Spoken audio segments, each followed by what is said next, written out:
The sun had just risen over Oak Ridge Park, casting golden light through the trees and onto the paved jogging path that wound through the quiet, upscale neighborhood. The birds chirped a cheerful melody, and the air smelled fresh with a hint of dew. For Amara Griffin, this was her favorite time of day. Dressed in a sleek black athletic outfit, with wireless earbuds snugly in place, she jogged along the path at a steady pace, her breathing rhythmic and calm. She loved these early morning runs, her chance to unwind and reflect before a busy day.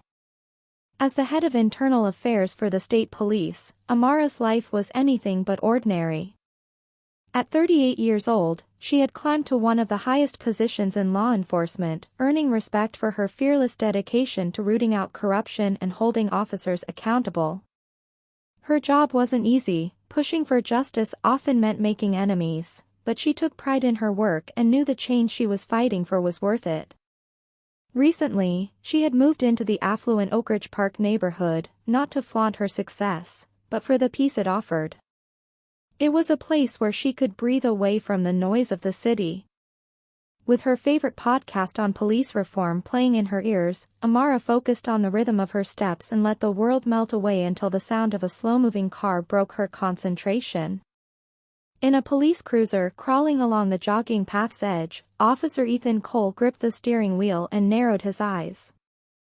To him, the sight of Amara, a black woman jogging in a predominantly white neighborhood, didn't sit right. Ethan had worked the Oak Ridge beat for years and thought of himself as a gatekeeper for the community. Raised by a father who had been a high-ranking officer, Ethan grew up believing authority wasn't just a responsibility but a weapon to maintain order, or at least his version of it. Ethan's father had instilled in him a mindset that some people didn't belong in certain places, and Ethan had fully embraced that belief. As he watched Amara jog, his prejudice filled in the blanks. She must be up to no good, he thought. His mind concocted a scenario, a suspicious person report. He decided to investigate on his own, without a shred of evidence. He flipped on his lights and pulled his car to a stop ahead of her. Amara slowed her pace, raising an eyebrow at the patrol car blocking her path. A slight frown crossed her face as she pulled out one earbud. This wasn't the first time she'd been unfairly stopped, but it didn't make it any less frustrating. Little did Ethan know, the woman he was about to confront wasn't just another jogger. Ethan stepped out of his patrol car, his expression hard and unwelcoming. His uniform was crisp, and his posture exuded authority, but there was a sharp edge to his demeanor. "Hey, you," he barked, pointing toward Amara as she stopped jogging. "What are you doing here?" Amara furrowed her brow, confused by the hostility in his tone. She gestured to her workout clothes and a small water bottle strapped to her waist. "I'm jogging," she said simply, her voice calm and measured. Ethan wasn't having it. "Don't get smart with me," he snapped. "We got a report about a suspicious person matching your description, trespassing and possibly involved in theft. Care to explain yourself?" Amara blinked, taken aback by the blatant accusation. "Excuse me? I live around here. I jog this path every morning." But Ethan didn't listen. He folded his arms and looked her up and down with suspicion. "You got any ID on you?" he demanded. Amara sighed, already feeling her patience being tested. "I left it at home. I wasn't expecting to need it for a run." Ethan smirked as though he'd caught her in a lie. "Convenient. So no proof you live here? No ID? You know what that looks like, right?" By now, a few onlookers had gathered at a safe distance, whispering and filming the exchange on their phones. Amara glanced at them, realizing this was quickly escalating into a scene. She took a deep breath, her voice steady but firm. "Officer, I'm telling you the truth. I live 2 blocks from here. This is a misunderstanding." Ethan stepped closer, towering over her. Misunderstanding? Look, lady, I don't have time for games. Either you cooperate, or we're going to have a problem. Amara's jaw tightened. She didn't want to make this worse, but she also knew her rights. Officer, I'm going to ask you to think carefully about what you're doing, she said, her tone quiet but laced with authority. You're making a mistake. Ethan's eyes narrowed, mistaking her warning for defiance. Oh, is that a threat? You think you can intimidate me? He reached for his handcuffs. Turn around. Hands behind your back. Amara didn't move, her voice dropping lower, calm but unyielding. Officer, I'm telling you, back off. You have no idea who I am. To Ethan, her composure only fueled his anger. He grabbed her arm, attempting to twist it behind her back, but Amara moved with surprising agility, slipping out of his grip with ease. The onlookers gasped, their phones capturing every second. Ethan was stunned for a moment before his face twisted in frustration. That's resisting arrest, he shouted, reaching for his radio. Amara didn't flinch. She locked eyes with him, her expression calm and resolute. No, officer.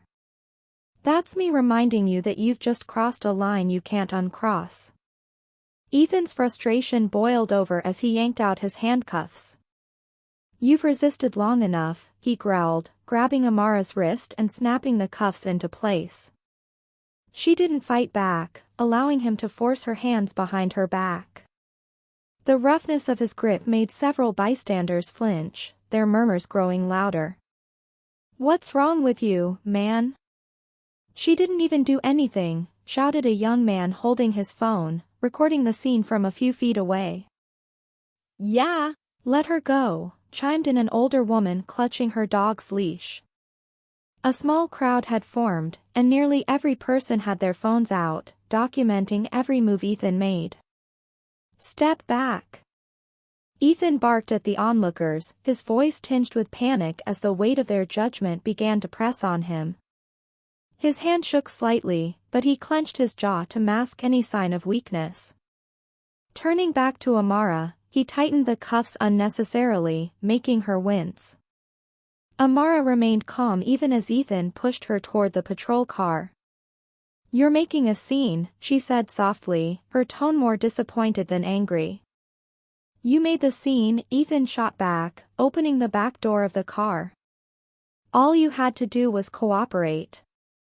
Amara stepped into the car with an air of composure that only aggravated Ethan further. She turned her head slightly to meet his gaze. I warned you. You'll regret this by the end of the day. Her cryptic words lingered in Ethan's mind as he slammed the car door shut. Yeah, we'll see about that, he muttered under his breath, radioing for backup. Ethan exaggerated the situation, his voice cracking slightly. This is Officer Cole, Oak Ridge Park. I've detained a suspect, violent, resisted arrest. Need backup immediately. The onlookers gasped in disbelief. Violent? She didn't do anything, one woman yelled, her voice rising over the chatter. A man in the crowd called out, We've got it all on video. You can't lie your way out of this. But Ethan ignored them, doubling down as he waved them away. Clear the area. This is a police matter, he shouted. Amara sat quietly in the back of the patrol car, her expression unreadable. A faint smile tugged at the corner of her lips, one that Ethan couldn't see but would haunt him later. She watched as he tried to manage the growing crowd, the pressure mounting with every phone pointed in his direction. As the patrol car pulled away, the onlookers continued recording, shouting after Ethan that they would post the videos online. Amara leaned back in her seat, her calm demeanor unwavering. She knew that the truth would catch up with Ethan faster than he could imagine. Back at the station, Ethan walked through the double doors with a smug sense of accomplishment. He still felt the eyes of the onlookers in Oak Ridge Park on him, their judgment lingering in his mind, but he brushed it off. He had followed procedure, at least, in his eyes. Now it was time to process this suspect and move on with his day. Amara stepped out of the patrol car calmly, her wrists still cuffed but her head held high. Ethan led her into the booking area, ignoring her warnings and the curious stares of other officers. "One for trespassing and resisting arrest," he announced loudly, slapping her paperwork onto the counter. She got a little feisty back there. Amara raised an eyebrow at his description but said nothing. She simply watched as he fumbled through the forms, his confidence radiating like a beacon. She didn't have to say much, she knew what was coming. Ethan's sense of victory was short-lived. The station's main doors burst open, and Captain Marin Blackwood stormed in. Marin was a no-nonsense woman with sharp features and an air of authority that silenced the room the moment she entered. She clutched a tablet in one hand and a printout in the other, her jaw tight with anger. "Cole," she barked, her voice echoing through the station. Ethan froze mid-sentence, his pen hovering over the paperwork. He turned to face Marin, his smirk fading the moment he saw the look on her face. Ethan stammered. Captain Blackwood, trying to maintain his composure. "I was just processing." "Save it," Marin snapped, cutting him off. She slammed the tablet down on the counter, the screen displaying a live-streamed video of Ethan's arrest of Amara. The footage had gone viral within minutes, showing Ethan's aggressive behavior and the bystanders' protests. Marin held up the paperwork Ethan had filed. "Trespassing? Resisting arrest?" "Feisty," she quoted, her voice dripping with disbelief and anger. "Do you even know who this is?" Ethan blinked, glancing nervously at Amara, who now wore a faint smile. "She said she lived in the area, but she's..." "Amara Griffin," Marin interrupted, her voice sharp, the head of internal affairs for the state police department. "Your boss's boss." Ethan's heart sank, his face draining of color. He turned to Amara, his mouth opening and closing as he struggled to form words. "I didn't know," he finally stammered. "That much is clear," Marin said, her voice icy. "You've just humiliated yourself, the station, and our entire department. You've made every mistake you possibly could in one encounter." Ethan's mind raced as the weight of his mistake crushed him. Amara stepped forward, her calm demeanor unwavering. "I told you you'd regret this by the end of the day," she said quietly, her words cutting through the silence like a knife. Marin looked at Amara, her expression softening. "We'll handle this, Miss Griffin. Rest assured, this officer will face consequences." She shot Ethan a glare that made him shrink in place. Ethan's confidence crumbled as he realized the full extent of his actions. This wasn't just a bad day at work, this was a career-ending mistake. As the gravity of the situation set in, Marin turned to Amara. "I'll leave this in your hands," she said firmly. With a nod, Amara stepped forward, finally freed from the handcuffs by a visibly shaken officer. Amara adjusted her sleeves, her calm but commanding voice filling the room. "I want an immediate review of Officer Cole's history, every stop, every report, every complaint filed against him." Her words sent a ripple through the room, and the officers nearby exchanged nervous glances. Ethan stood frozen, unable to respond. Marin snapped her fingers at another officer. "Pull his file. Now." Within minutes, Ethan's record was laid bare on the station's computer. A disturbing pattern emerged, multiple stops of black and minority individuals for minor or fabricated infractions, an alarming number of use-of-force incidents, and even ignored warnings from supervisors. Each piece of evidence painted a clear picture of a man unfit for his badge. "Officer Ethan Cole," Amara began, her tone unwavering, "you've not only violated my rights but also betrayed the trust of this community and the integrity of the police force. This ends now." Marin stepped in, pulling the badge from Ethan's chest with one sharp motion. "You're officially stripped of your badge and authority, effective immediately. Consider yourself suspended without pay, pending further charges." The room was silent except for the distant hum of the air conditioning. Ethan's face burned red as he stammered, but this isn't fair. "I didn't know who she was." Amara turned to him, her expression both calm and cutting. "You didn't have to know who I was. You only needed to treat me with the respect and fairness every citizen deserves, and you failed." Meanwhile, the video of the arrest, which had already been spreading across social media, reached national news outlets. Headlines like "Racial Profiling Gone Wrong," "Cop Arrests Head of Internal Affairs," and "Justice in Action, Corruption Exposed" flooded the internet. The public was outraged, and calls for systemic reform grew louder with each passing hour. Later that day, Amara faced the cameras outside the station, standing tall with Captain Marin beside her. "This incident is not just about one bad officer," she said firmly. "It's about a culture that allows this behavior to go unchecked. That stops now. We will hold every officer accountable, starting here." The crowd cheered, their faith in change momentarily restored. Ethan, meanwhile, watched from the side, still in shock at how quickly his world had crumbled. Months later, the ripple effects of Ethan's actions were still unfolding. Amara's leadership had led to a sweeping investigation of the local police force, uncovering deeper issues of misconduct and abuse of power. Several other officers faced disciplinary action, while reforms were implemented to prevent further injustices. Amara became a national figure in the fight for police accountability. Her arrest video, while initially shocking, became a rallying cry for change. She spoke at conferences, appeared on news programs, and worked tirelessly to rebuild trust between law enforcement and communities of color.